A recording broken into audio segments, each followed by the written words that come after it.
JL, according to the Trans-Pacific Partnership, which both Obama and Romney support, the agreement requires criminal enforcement for copyright infringement that goes beyond the Digital Millennium Copyright Act, causing the same constraints as SOPA, the Stop Online Piracy Act.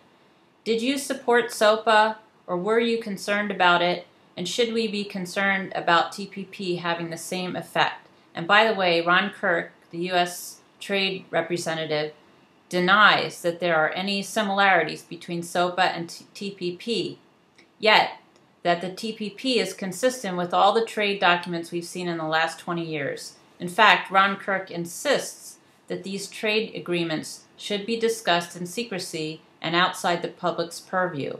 Your thoughts? There's a little trick to what's going on. They scare you with, we're taking your privacy, we're not allowing you to download songs. These are copyrighted products, and people should not really be allowed to take somebody's work and not pay for it.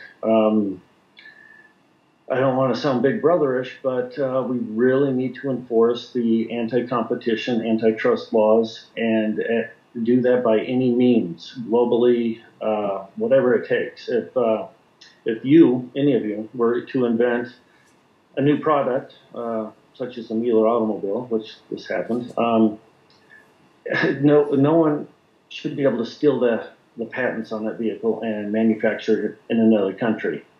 A new type of shovel, I don't know, one that you don't have to step on, should not be stolen and manufactured in China and brought to America while you sit around wondering what happened to your patent or your song about the shovel, whatever it might be.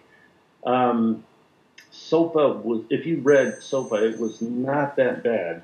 Oh. It was not clear. It Okay. was not clarified. Okay. Santa, do you want to address this online piracy?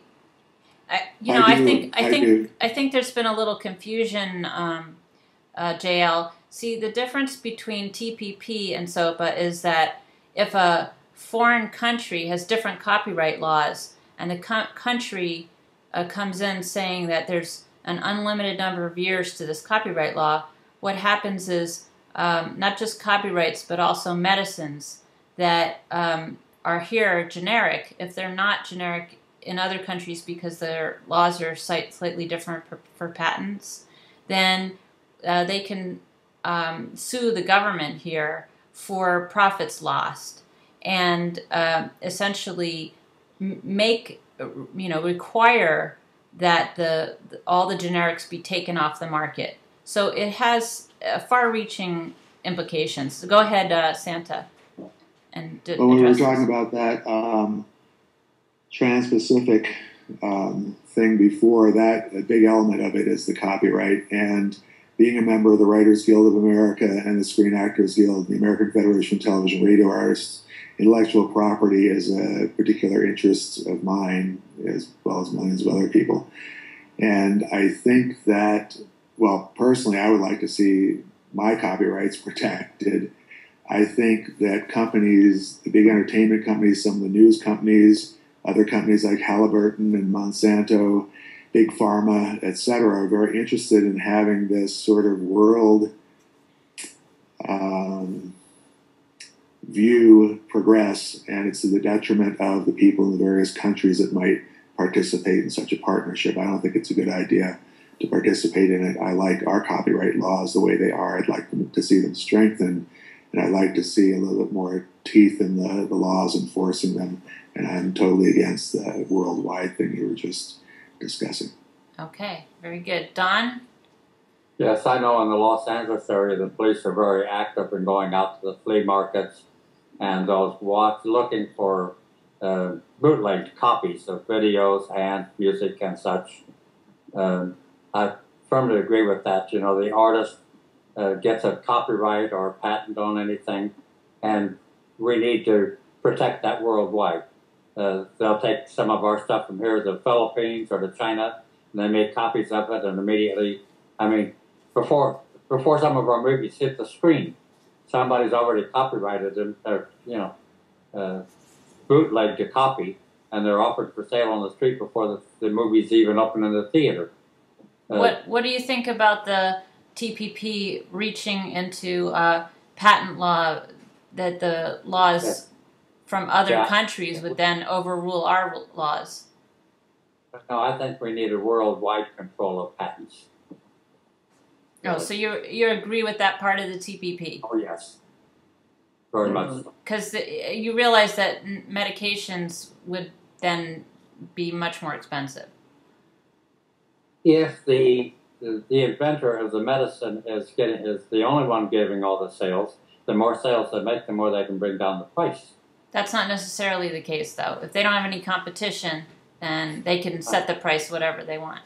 But there are many varieties of medication that do some of the same things from other companies. Okay. I mean, for blood pressure and such, there's more than one brand of product on the market. Okay, then JL, I want you to take 30 seconds. Yeah, may I clarify? Yeah.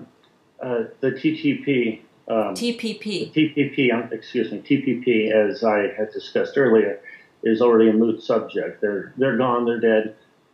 So if there was to be an international agreement, they would have to abide by American law. Of course, American law is not being abided by at the moment, as far as the antitrust laws, anti-competition laws, which includes all of the patents, trademarks, etc. So I just want to make that clear on my statement that you were clarifying. Okay. And Santa, you have 30 seconds.